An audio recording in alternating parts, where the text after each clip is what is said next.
Okay, welcome to a class on trinomials. We've had a couple of lessons on binomials, which are fixed expressions with two words and usually an and or an or maybe a but in between. Instead, in other words, it's usually a conjunction in the middle, although it might be a preposition or it might be nothing. Because today we're going to look at trinomials, which are lists of three.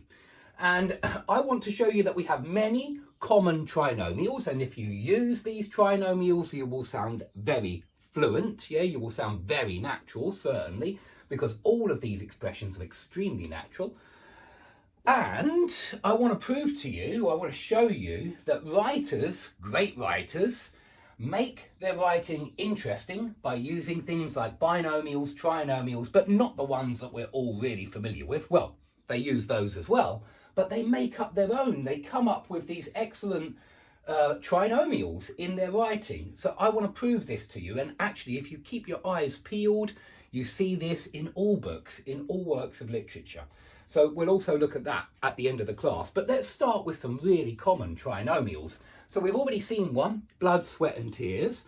And I told you that you use this usually to describe some kind of process that took a lot of blood, sweat and tears to get to the end of the process. And all it means is it was a really difficult process. It took a lot of time, it took a lot of energy, maybe it took a lot of money, but maybe not. Maybe it was just really painful. I mean, look at the imagery we're using here. Blood sounds painful, sweat sounds exhausting, and tears sounds painful. So painful and exhausting, blood, sweat and tears.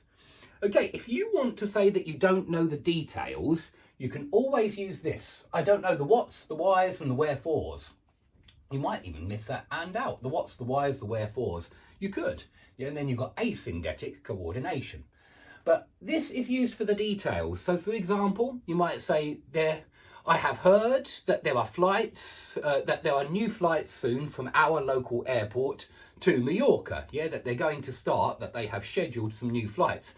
But I don't know anything about when they're going to do it, when they're going to start it, how much it costs, or I don't know any of the details. So I know about the flights, but I don't know about the whats, the whys and the wherefores. Exactly what destination may be in Mallorca. Is it Palma? Is it somewhere else? I don't know the details. I don't know the whats, the whys and the wherefores. This does mean why, but we don't usually use it like that anymore. We usually use it in this trinomial.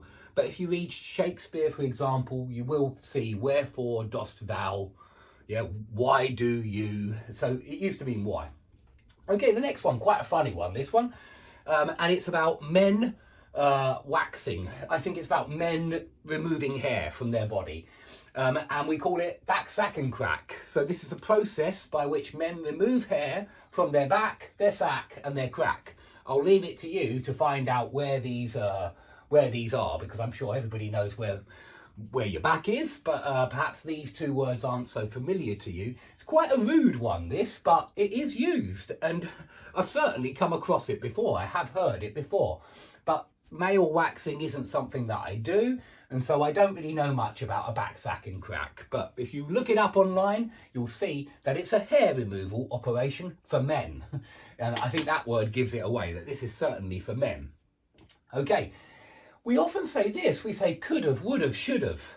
And we say it seems to me, when somebody suggests that they could have done something differently.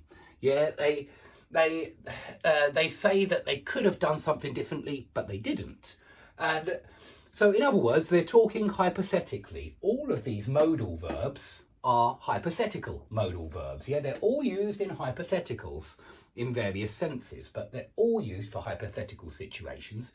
So when somebody says that hypothetically they could have acted differently, and you say could have, would have, should have, what you're saying is, you say that you could have acted differently, but you didn't act differently. And so you are just dreaming, you are just like in the clouds, you're in the imaginary land where you could have acted differently, but you didn't act differently. So you say this, you use three modal verbs, hypothetical modal verbs, to emphasize that that's all in your imagination, mate. You didn't act differently, and so you say you could have, but in the real world you didn't. This is just the imaginary world, the could have, would have, should have world.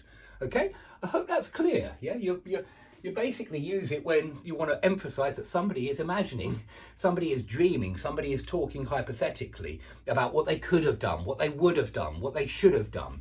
And so certainly you'll hear this quite often: could have, would have, should have. And it's an excellent one to use. Okay, what about this? No ifs, no ands, no buts. Yeah, and really this is, well, I'll tell you the meaning in a second, but it's no conjunction, no conjunction, no conjunction, and each conjunction has an S on the end. Notice that very often in binomials and trinomials, yeah, the whats, the whys, the wherefores, the ups and the downs, the highs and lows, quite often you put an S on the end of a word that you don't usually put an S on. You know, you can't normally put an S on a conjunction. But the truth is, it's functioning as a noun in this sentence, which is why we can put an S on the end of all three. Now, you say it when you're giving instructions to somebody, and at the end of these instructions, you want to make it clear that these instructions are unquestionable. They're unconditional. You have to follow the instructions to the letter. That's a good idiom, to follow instructions to the letter, which means literally.